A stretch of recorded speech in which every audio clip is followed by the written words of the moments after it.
Hello friends, स्वागत है आपके अपने चैनल स्टैंड बीपीएससी में। दोस्तों आज हम लोग कक्षा 1 से लेकर 5 तक का तीसरा प्रैक्टिस सेट करेंगे। दृष्टि आईएएस प्रकाशन का, दृष्टि विजन का हम लोग करेंगे प्रकाशन का। इसमें कुल 20 सेट हैं 20 सेट हैं जिसमें से आज हम लोग तीसरा सेट करेंगे और टोटल प्रश्नों की संख्या है 120। तो वीडियो को अंत तक बने रहिएगा और चैनल पर नए होंगे तो सब्सक्राइब कर दीजिएगा। आपके सब्सक्राइब करने से हमारा मनोबल बढ़ेगा, उत्साह बढ़ेगा, ताकि हम इस तरह का वीडियो आप लोग के लिए लेकर आते रहें। तो चलिए आज का सेशन हम लोग शुरू करते हैं। पहला प्रश्न है, डिस्कवरी ऑफ इंडिया पुस्तक किसके द्वारा लिखी गई? डिस्कवरी ऑफ इंडिया पुस्तक किसके द्वारा लिखी गई? तो ये जवाहरलाल नेहरू के द्वारा लिखा गया था। डिस्कवरी ऑफ इंडिया किसके द्वारा लिखा गया था? तो ये जवाहरलाल नेहरू के द्वारा लिखा गया था। अगला प्रश्न, अंतर्राष्ट्रीय मानवाधिकार दिवस कब मनाया जाता है? अंतर्राष्ट्रीय मानवाधिकार दिवस कब मनाया जाता है? तो ये 10 दिसंबर को मनाया जाता है। अंतर्राष्ट्रीय मानवाधिकार दिवस कब मनाया जाता है? 10 दिसंबर को। अगला प्रश्न है आपके सामने, भारतीय अंतरिक्ष अनुसंधान संगठन इसरो की स्थापना किस वर्ष हुई थी? इसरो की स्थापना किस वर्ष हुई थी? ये 1969 को हुआ था। इसरो की स्थापना 1969 को हुआ था दोस्तों। अगला प्रश्न देखिए, इसमें सही सुमेलित नहीं है, देखना है, ठीक है। पेट्रोलियम के संघटक और एक तरफ क्या है, उपयोग दिया है, तो इसमें से कौन सुमेलित नहीं है आपको वही देखना है दोस्तों। तो क्या राइट आंसर हो जाएगा? देखिए, बिटुमिन पेंट व सड़क निर्माण में काम आता है, सही है। मिट्टी का तेल जेट वायुयान के लिए उपयोगी है, सही है। पैराफिन मोम खाद्य पदार्थों के लिए क्या उपयोगी है? तो यह सही सुमेलित नहीं है, ठीक है। 3 नंबर ही आपका राइट आंसर। चलिए अगला प्रश्न, मानव शरीर का सामान्य तापमान कितना होता है? मानव शरीर का सामान्य तापमान 37 डिग्री सेल्सियस होता है। कितना होता है? 37 डिग्री सेल्सियस। अगला प्रश्न है, करो या मरो का नारा किसके साथ जुड़ा है? करो या मरो का साथ किसके साथ जुड़ा है? तो भारत छोड़ो आंदोलन के द्वारा महात्मा गांधी ने दिया था दोस्तों। और भारत छोड़ो आंदोलन 1942 में हुआ था, 9 अगस्त 1942। अगला प्रश्न देखिए, अगला प्रश्न है, इसमें सही कथन का चयन करना है। ओके, देखिए ऑप्शन है आपके सामने और बताइए कि कौन सा कथन सही है, कौन सा कथन गलत है, ठीक ना। देखिए, पेट क्या दिया है? पेट पॉलीएथिलीन टरथेलेट एक बहुत सुपरजिक प्रकार का नाइलन है, सही है। उसके बाद है एस्टर, वे रसायन है जो फलों को उनकी गंध प्रदान करते हैं, सही है। उसके बाद संश्लेषित रेसे गर्म करने पर भी नहीं पिघलते, तो बिल्कुल सही है दोस्तों। सभी संश्लेषित रेसे पेट्रोलियम मूल के कच्चे माल जो पेट्रो रसायन कहलाते हैं से यह प्रक्रमों द्वारा तैयार किया जाता है, तो ये यही आपका क्या सही नहीं है, ठीक है दोस्तों। डी राइट आंसर हो जाएगा। चलिए अगला प्रश्न देखिए, अगला प्रश्न है आपका कि उत्तरी गोलार्ध में सबसे छोटा दिन कब होता है? उत्तरी गोलार्ध में सबसे छोटा दिन कब होता है? तो उत्तरी गोलार्ध में सबसे छोटा दिन दोस्तों 21 दिसंबर को होता है। कब होता है? 21 दिसंबर को होता है। अगला प्रश्न देखिए, अगला प्रश्न है, मानव शरीर की सबसे बड़ी हड्डी है। मानव शरीर की सबसे बड़ी हड्डी कौन है? तो ये फीमर है दोस्तों। मानव शरीर की सबसे बड़ी हड्डी फीमर, ठीक ना। किस नदी को दक्षिण का गंगा कहते हैं? किस नदी को दक्षिण का गंगा कहते हैं? तो गोदावरी को दक्षिण का गंगा कहते हैं। गोदावरी को दक्षिण का गंगा कहते हैं। अगला प्रश्न देखिए, अगला प्रश्न है, एपिसेंटर किससे संबंधित है? एपिसेंटर किससे संबंधित है? तो ये भूकंप से संबंधित है। एपिसेंटर जो केंद्र सेंटर बोलते हैं उसको। दिल्ली चलो का नारा किसने दिया? दिल्ली चलो का नारा किसने दिया? तो सुभाष चंद्र बोस ने दिया। दिल्ली चलो का नारा किसने दिया? तो सुभाष चंद्र बोस ने दिया। अगला प्रश्न देखिए, अगला प्रश्न है, दक्षिण भारत के प्रायद्वीपीय का अंतिम छोर कन्याकुमारी स्थित है। कहाँ स्थित है दोस्तों? कहाँ स्थित है? तो ये स्थित है आपका भूमध्य रेखा के उत्तर में। कहाँ स्थित है? भूमध्य रेखा के उत्तर में। दक्षिण भारत का जो प्रायद्वीपीय का अंतिम छोर कन्याकुमारी है वो भूमध्य रेखा के उत्तर में स्थित है। अगला प्रश्न है दोस्तों, इससे पहले हम लोग 2 वीडियो कर चुके हैं, आप याद रखिएगा। इससे पहले हम लोग 2 वीडियो कर चुके हैं, आपने नहीं देखा है तो वो भी जरूर कर लीजिएगा। दूसरा प्रैक्टिस, पहला और दूसरा या तीसरा प्रैक्टिस सेट है दृष्टि विजन का। निम्नलिखित में से किस रंग का कागज सौर ऊर्जा का अवशोषण अधिक करेगा? ये प्रकाशन यहाँ नहीं मिलेगा। जो लोग मुखर्जी नगर में होंगे वहीं से मिले, मुखर्जी नगर में जो लोग कर रहे हैं या किसी के दोस्त होंगे वहाँ से आप लोग मंगा सकते हैं। अभी तक यहाँ पर ये नहीं आया है। या बीपीएससी आयोग का जो ऑफिस है पटना, वहाँ से आपको वहीं पर एकमात्र मिलेगा। तो देखिए क्या राइट आंसर होगा इसमें, बताइए कौन सा अवशोषण अधिक करता है? कौन सा अवशोषण अधिक करता है इसमें? तो राइट आंसर काला अवशोषण अधिक करता है। अगला प्रश्न देखिए, अगला प्रश्न है कि जानवर जो सिर्फ पौधा खाते हैं क्या कहलाते हैं? जानवर जो सिर्फ पौधा खाते हैं वो क्या कहलाते हैं? शाकाहारी कहलाते हैं। क्या कहलाते हैं? शाकाहारी। अगला प्रश्न देखिए, मलेरिया मच्छरों से फैलता है, इसकी खोज किसने की? मलेरिया मच्छरों से फैलता है, इसकी खोज किसने की? बताइए किसने की थी? तो ये डॉक्टर रोनाल्ड रॉस ने किया था। किसने किया था? डॉक्टर रोनाल्ड रॉस ने किया था। अगला प्रश्न है, सबसे अधिक आबादी वाला भारतीय राज्य कौन है? सबसे अधिक आबादी वाला भारतीय राज्य कौन है दोस्तों?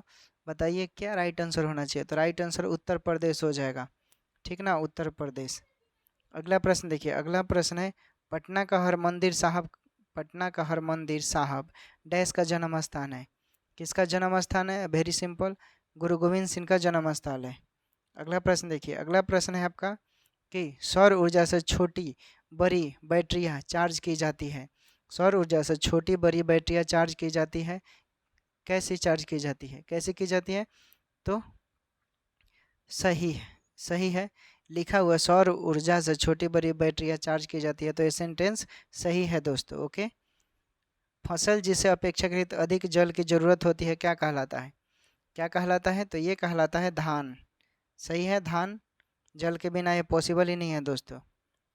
अगला प्रश्न देखिए, क्षतिग्रस्त फ्लोरोसेंट ट्यूब या CFL को सुरक्षित रूप से निपटाने की आवश्यकता होती है क्योंकि क्या कहलाती है?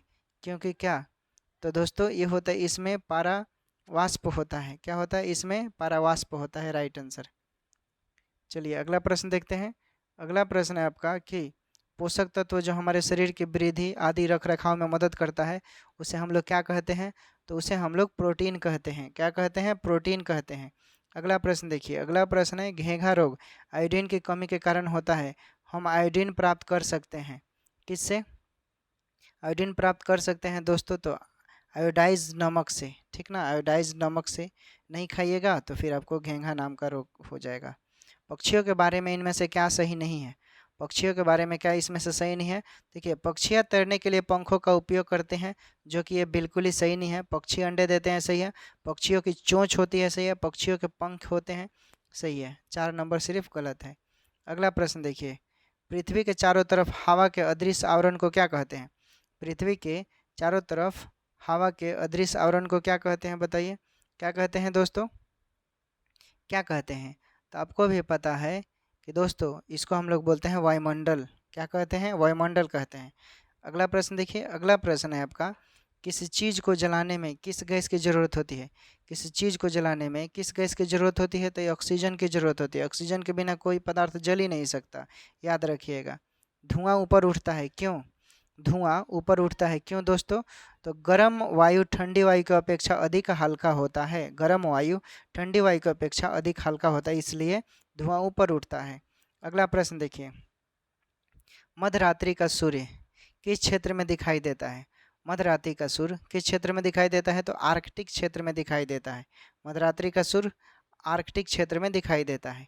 अगला प्रश्न देखिए, भारत में धमक धमेक स्तूप निम्नलिखित में से किस स्थान पर स्थित है? भारत में धमेक स्तूप कहाँ पर स्थित है दोस्तों? तो ये है सारनाथ में, ठीक ना, गौतम बुद्ध से संबंधित है सारनाथ। बताइए क्या किया था गौतम बुद्ध ने यहाँ पर, ठीक ना, कमेंट कीजिएगा। विश्व पर्यावरण दिवस कब मनाया जाता है? विश्व पर्यावरण दिवस कब मनाया जाता है? तो ये 5 जून को मनाया जाता है। विश्व पर्यावरण दिवस 5 जून को मनाया जाता है दोस्तों। अगला प्रश्न देखिए, मौसम में सभी परिवर्तन डैश के कारण होते हैं। मौसम में सभी परिवर्तन डैश के कारण होते हैं। किसके कारण होते हैं? तो ये सूर्य के कारण होते हैं। मौसम में सभी परिवर्तन सूर्य के कारण होते हैं। निम्नलिखित में से कौन प्राकृतिक आपदा नहीं है? निम्नलिखित में से कौन प्राकृतिक आपदा नहीं है? कौन आपदा नहीं है? तो ये सड़क दुर्घटना प्राकृतिक आपदा नहीं है। बाढ़, भूकंप और दावानल ये जो है। चलिए अगला प्रश्न देखिए, भारत के प्रधानमंत्री प्रतिवर्ष किस स्थान पर 15 अगस्त को ध्वजारोहण करते हैं? कौन से स्थान पर ध्वजारोहण करते हैं? तो बताइए, इंडिया गेट पर करते हैं दोस्तों। कहाँ करते हैं? इंडिया गेट पर नहीं करते हैं, लाल किला पर करते हैं, ठीक ना, राइट आंसर लाल किला हो जाएगा। चलिए सबसे पहले लाल किला पर ही फहराया जाता है, उसके बाद ही कहीं। चलिए अगला प्रश्न देखिए, आसमान में उड़ते हुए पक्षी में किस प्रकार की ऊर्जा विद्यमान होती है? मान लो आसमान में जो पक्षी उड़ता है उसमें कौन सी ऊर्जा होती है? तो उसमें गतिज ऊर्जा और स्थितिज ऊर्जा दोनों होती है। आसमान में कोई पक्षी उड़ रहा है तो उसमें गतिज ऊर्जा भी होगा और स्थितिज ऊर्जा भी होगा। अगला प्रश्न देखिए, ऊष्मा की खोज किसके द्वारा की गई? ऊष्मा की खोज किसके द्वारा की गई? तो जेम्स प्रेस्कॉट जूल के द्वारा किया गया। इसी के नाम पर ऊर्जा का ऐसे मात्रक जूल होता है, ऊष्मा का भी जूल होता है, ठीक ना। अगला, किस यौगिक का बंधन सबसे कमजोर होता है? किस यौगिक का बंधन सबसे कमजोर होता है? तो नियोन ठोस का जो होता है, नियोन ठोस उसका सबसे कमजोर होता है। अगला प्रश्न देखिए, अगला प्रश्न है, निम्नलिखित में से कौन एक बहुलक नहीं है? निम्नलिखित में से कौन एक बहुलक नहीं है? तो ग्लूकोज एक बहुलक नहीं है, जबकि ग्लाइकोजेन, सेल्यूलोज और प्रोटीन क्या है? एक बहुलक है दोस्तों, ठीक ना। चलिए आगे का प्रश्न देखते हैं। निम्नलिखित में पश्मीना ऊन से संबंधित है, ठीक है, और कूट की सहायता से आपको उत्तर का पहचान करना है। तो बताइए पश्मीना क्या करते हैं? गर्मी, ये बहुत गर्मी होती है, ये भेड़ के बालों से बनाई जाती है, भेड़ के बालों से या हाथी से बनाई जाती है, हाथ से बनाया जाता है, या इन भेड़ों के बाल सर्दियों में झड़ते हैं। बताइए क्या राइट आंसर होगा दोस्तों? क्या राइट आंसर होगा? तो राइट आंसर हो जाएगा, ये बहुत गर्म होते हैं और ये हाथ से बुनी जाती हैं, ठीक है। समझ गए? समझ गए ना। चलिए अगला प्रश्न देखिए, अगला प्रश्न है, निम्नलिखित में से कौन सा पादप हार्मोन नहीं है? कौन सा पादप हार्मोन नहीं है? तो ऑक्सीटोसिन पादप हार्मोन नहीं है, ऑक्सीटोसिन ये पादप हार्मोन नहीं है। चलिए अगला प्रश्न देखिए, निम्नलिखित में से विषम का चयन करें। निम्नलिखित में से विषम का चयन करें, क्या राइट आंसर होगा? तो प्राग, उसके बाद प्राग नली, तो उसके बाद है पेलिकल, ठीक है। तो ये विषम है, बाकी सब है सम। चलिए आगे का प्रश्न देखिए, आगे है दोस्तों आपका, होशियार, मैं सुल्तान डैश हूँ, मुझे गाना बजाना और कुचिपुड़ी नृत्य बहुत पसंद है। निम्नलिखित शासकों में से सही नाम का चयन करना है जहाँ पर खाली स्थान है, क्या होगा? चलिए बताइए क्या राइट आंसर होगा दोस्तों? क्या राइट आंसर होगा? तो राइट आंसर हो जाएगा अबुल हसन, ठीक ना, अबुल हसन होगा वहाँ पर। चलिए अगला प्रश्न देखिए, अगला प्रश्न है कि 1878 में किस वायसराय ने वर्नाक्यूलर प्रेस एक्ट पारित किया? 1878 में वर्नाक्यूलर प्रेस एक्ट पारित किया किसने? तो लॉर्ड लीटर ने पारित किया था, लॉर्ड लीटर ने। रामकृष्ण मिशन की स्थापना किसने की? रामकृष्ण मिशन की स्थापना किसने की? तो स्वामी विवेकानंद ने किया। किसने किया? स्वामी विवेकानंद ने किया। अगला प्रश्न देखिए, किस घटना के बाद रविंद्रनाथ टैगोर ने नाइट की उपाधि लौटा दी? किस घटना के बाद रविंद्रनाथ टैगोर ने नाइट की उपाधि लौटा दी थी? किस घटना के बाद? तो ये जालियांवाला बाग नरसंहार जो 13 अप्रैल 1913 को हुआ था। अगला प्रश्न है, सेफ्टी लैंप का आविष्कार किसने किया? सेफ्टी लैंप का आविष्कार किसने किया? तो बहुत आसान है, आप लोग पढ़े होंगे, हम्फ्री डेवी ने किया। सेफ्टी लैंप का आविष्कार हम्फ्री डेवी ने किया। सोम प्रकाश समाचार पत्र का प्रकाशन किसने प्रकाशन किया? ईश्वरचंद विद्यासागर ने प्रकाशन किया, ईश्वरचंद विद्यासागर ने। अगला प्रश्न है, निम्नलिखित में से कौन सा ऐसा पक्षी है जिसमें केवल नर पक्षी ही घोंसले का निर्माण करते हैं?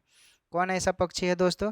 तो ये पक्षी है आपका वीवर, जिसे हम दर्जिन चिड़िया बोलते हैं, दर्जिन चिड़िया, वीवर को दर्जिन चिड़िया बोलते हैं। अगला प्रश्न, भरतपुर पक्षी विहार कहाँ स्थित है? भरतपुर पक्षी विहार कहाँ स्थित है? तो ये स्थित है दोस्तों राजस्थान में स्थित है। कहाँ स्थित है? राजस्थान में। भारत में उच्चतम साक्षरता दर डैश में है? भारत में सबसे ज़्यादा साक्षरता दर कहाँ है? तो केरल में है दोस्तों। कहाँ है? केरल में है। सबसे पढ़े लिखे लोग केरल में हैं। अगला प्रश्न, कौन सा युग्म सही है? इसमें पहचानना है कौन सा युग्म आपको सही लिखा हुआ है। जम्मू और कश्मीर, जम्मू कश्मीर में जोरजिला दर्रा है, सही है। हिमाचल प्रदेश में थांगला दर्रा है, गलत है। उत्तराखंड में नाथुला दर्रा है, गलत है। सिक्किम में सिपकीला दर्रा है, ये भी गलत है। सिर्फ एक ही है जम्मू और कश्मीर वाला सही है। चलिए अगला प्रश्न देखिए, पटना हवाई अड्डे का कौन सा नाम सही है? पटना हवाई अड्डे का नाम कौन सा सही है दोस्तों? तो ऑप्शन पढ़ लीजिए, जयप्रकाश नारायण अंतर्राष्ट्रीय हवाई अड्डा पहले ऑप्शन में ही सही दे दिया है।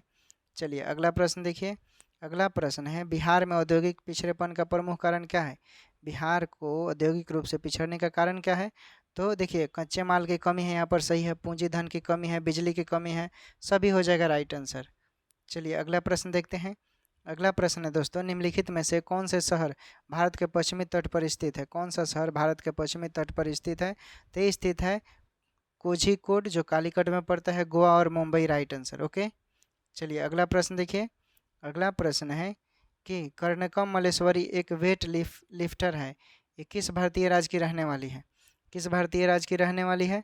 किस भारतीय राज्य की रहने वाली है? तो ये आंध्र प्रदेश की रहने वाली है। ओके, आंध्र प्रदेश। निम्नलिखित में से कौन सा पद भारतीय संविधान की प्रस्तावना में शामिल नहीं है? कौन सा पद शामिल नहीं है? तो राजशाही नहीं है, बाकी गणतंत्र, न्याय, समानता ये शामिल है। अगला प्रश्न देखिए। अगला प्रश्न है दोस्तों, निम्नलिखित में से कौन लोकतंत्र के प्रसार के लिए जरूरी नहीं माना जाता है? कौन नहीं माना जाता है लोकतंत्र के प्रसार के लिए? तो विदेशी सरकार द्वारा आक्रमण ये लोकतंत्र के प्रसार के लिए जरूरी नहीं माना जाता है। चलिए अगला प्रश्न देखिए। अगला है भारतीय राष्ट्रपति के संबंध में निम्नलिखित में से कौन सा कथन सत्य है? इसमें बताना है कि राष्ट्रपति के संबंध में कौन सा कथन सत्य है। वह देश का औपचारिक मुखिया होता है, औपचारिक रूप से मुखिया होता है, बाकी वास्तविक रूप से प्रधानमंत्री होता है। अगला प्रश्न देखिए। निम्नलिखित में से कौन सी संस्था भारत के संविधान में संशोधन कर सकती है? कौन सी संस्था भारत के संविधान में संशोधन कर सकती है? तो संसद संविधान की संशोधन कर सकती है आर्टिकल 368 के अनुसार। अगला प्रश्न, बशर्ते कि बेसिक स्ट्रक्चर पर कोई प्रभाव नहीं पड़ना चाहिए। सिविल सेवक क्या करते हैं? सिविल सेवक क्या करते हैं दोस्तों? तो ये करते हैं, वे मंत्री के निर्णय को लागू करते हैं। हालांकि जितना कागजी रूप से रूल रेगुलेशन होता है सिविल सेवक ही बनाते हैं। अगला प्रश्न, निम्नलिखित में से कौन जनमत के निर्धारण में मदद नहीं करता है? निम्नलिखित में से कौन जनमत के निर्माण में मदद नहीं करता है? कौन मदद नहीं करता है? तो खेल का जो मैदान होता है ना, ये मदद नहीं करता है। अगला प्रश्न देखिए।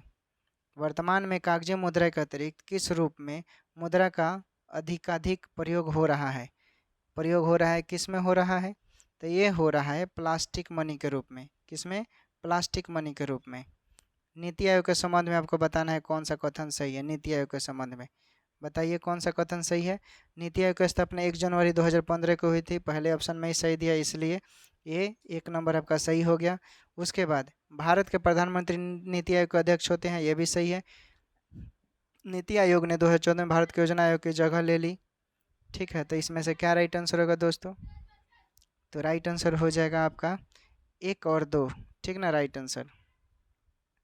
योजना आयोग के 15 मार्च 1950 को स्थापना हुआ था, याद रखिएगा, पूछेगा तो।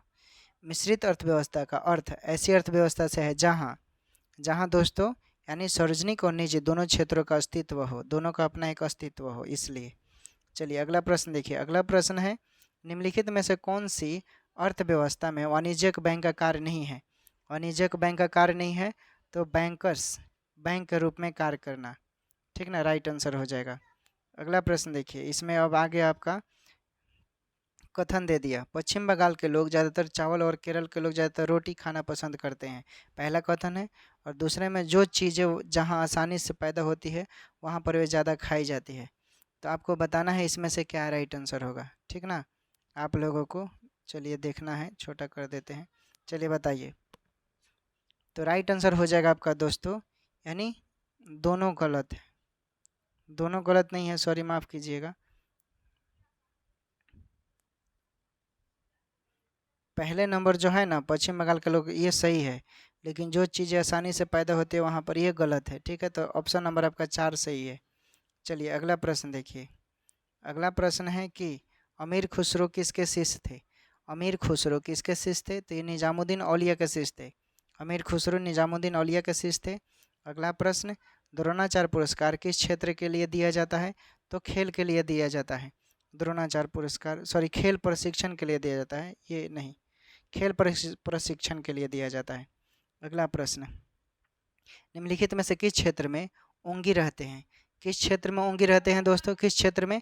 तो लिटिल अंडमान में ओंगी रहते हैं। कहाँ रहते हैं? लिटिल अंडमान में। चलिए अगला प्रश्न देखिए। अगला प्रश्न है आपका, क्या है कि कथन सिंचाई के माध्यम, सिंचाई के बारे में आपको बताना है कि कौन सा आपका राइट आंसर होगा। चलिए बताइए क्या राइट आंसर होगा। क्या राइट आंसर होगा? तो इसमें राइट आंसर हो जाएगा कि ड्रिप तंत्र फलदार पौधे, बगीचों एवं वृक्षों को पानी देने का सर्वोत्तम तरीका है। अगला प्रश्न देखिए। अगला प्रश्न है कि त्रिमूर्ति की मूर्तियों के लिए प्रसिद्ध मुंबई से 15 मील दूर एक द्वीप के स्थान की पहचान करें। इसमें आपको द्वीप की पहचान करना है क्या राइट आंसर होगा। तो राइट आंसर एलिफेंटा गुफाएं हो जाएगी। राइट आंसर क्या हो जाएगा, एलिफेंटा गुफाएं। अगला प्रश्न देखिए, अगला प्रश्न है राष्ट्रीय उद्यानों की सर्वाधिक जनसंख्या वाला राज्य है। राष्ट्रीय उद्यानों की सर्वाधिक जनसंख्या वाला राज्य क्या होगा। तो क्या होगा, तो ये मध्य प्रदेश होगा। ओके, मध्य प्रदेश। रविंद्रनाथ टैगोर को किस काम के लिए नोबेल पुरस्कार मिला था, किस काम के लिए मिला था, तो ये मिला था गीतांजलि के लिए। ठीक ना, ये गीतांजलि के लिए मिला था। अगला प्रश्न, मिलान करना है। ओके, इसमें मिलान कीजिए लोग, कौन सा सही होगा आपका। 13 नंबर का कौन सा राइट आंसर होगा, चलिए बताइए।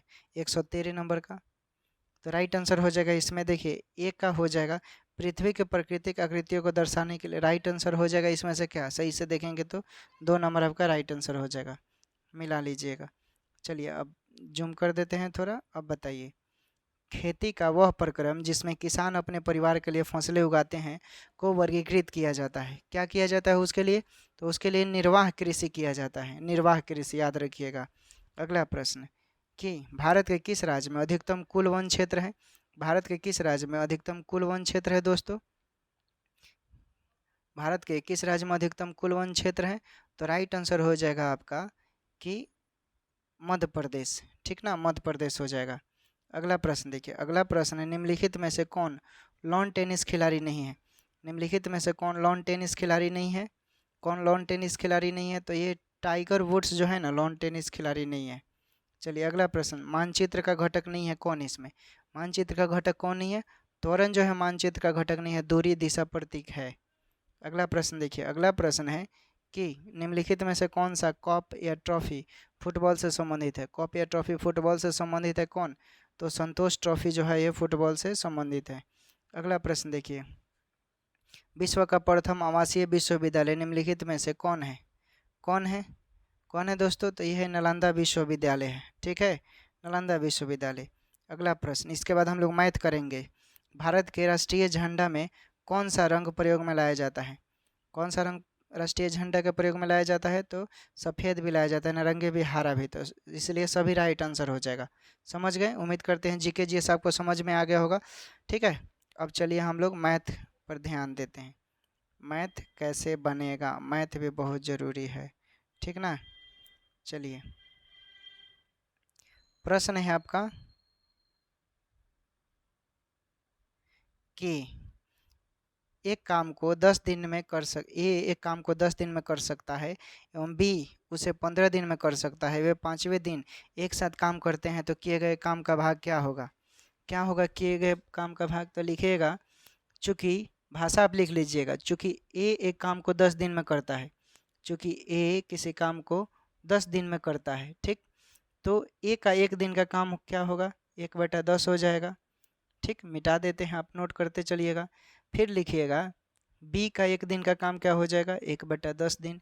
इसी प्रकार बी का हम निकाल रहे हैं इसी प्रकार। ठीक ना, बी का एक दिन का कार्य क्या हो जाएगा, 1/15 हो जाएगा प्रश्न के अनुसार। माफ़ कीजिएगा, हम 10 लिए थे।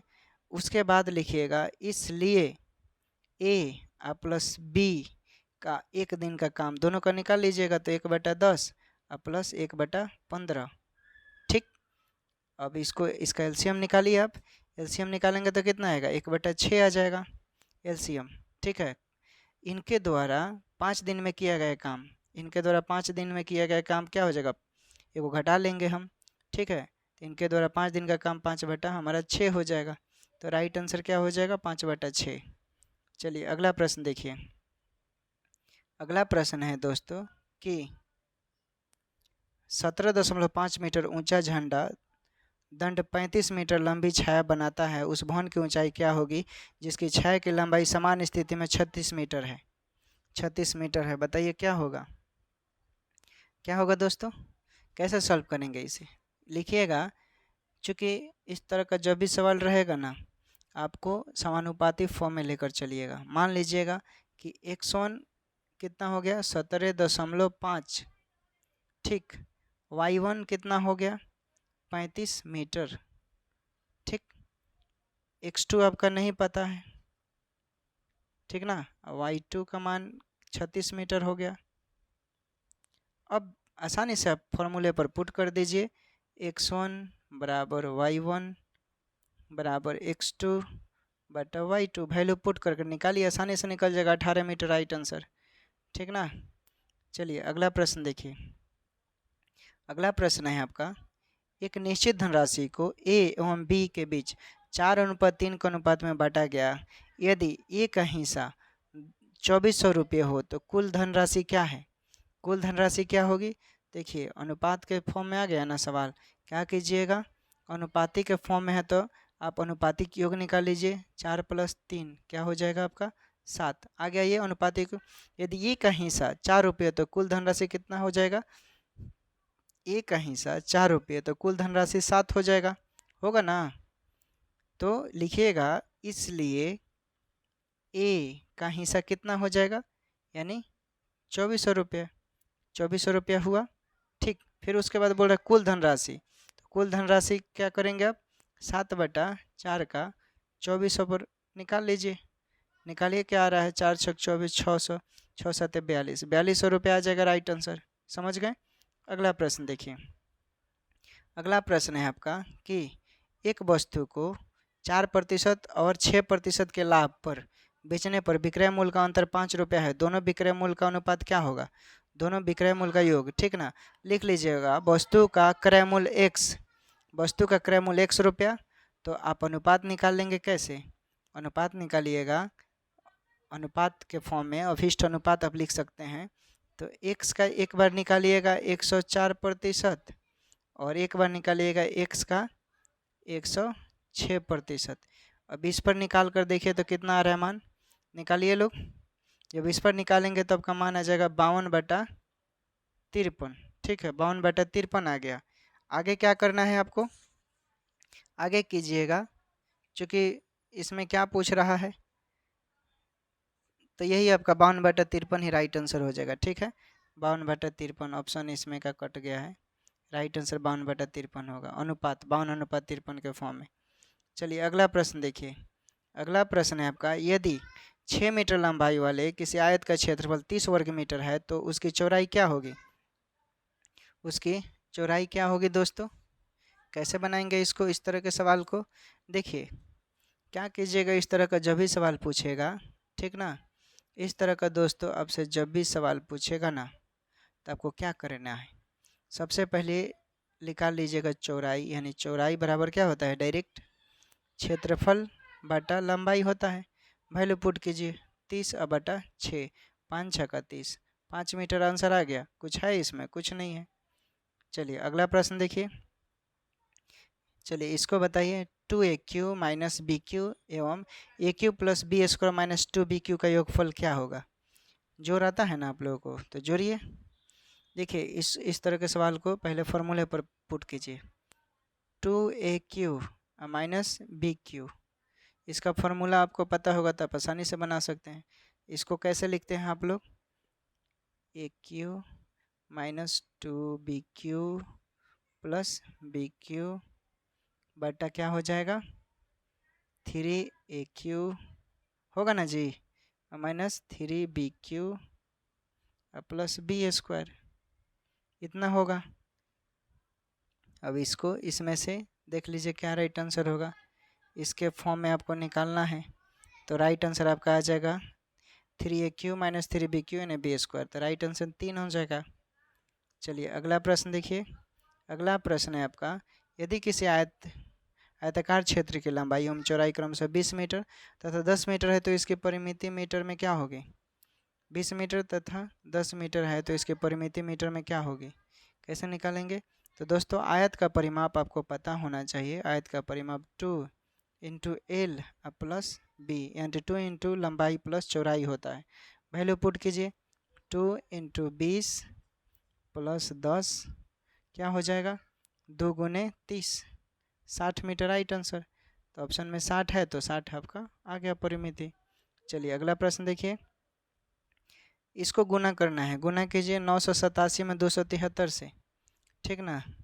987 वितरण नियम से इसको आप बनाइएगा। क्या कीजिएगा दोस्तों, 987 ऐसे कीजिएगा, फॉर्म में दिया है, बस अब पुट करना है। देखिए 987 × 273 + 727, वितरण नियम से आसान पड़ेगा। अब इसको आप कर दीजिए तो क्या हो जाएगा 987 गुने 1000 कीजिए कितना हो रहा है, तो 987 पर 000, तो राइट आंसर 2 हो गया।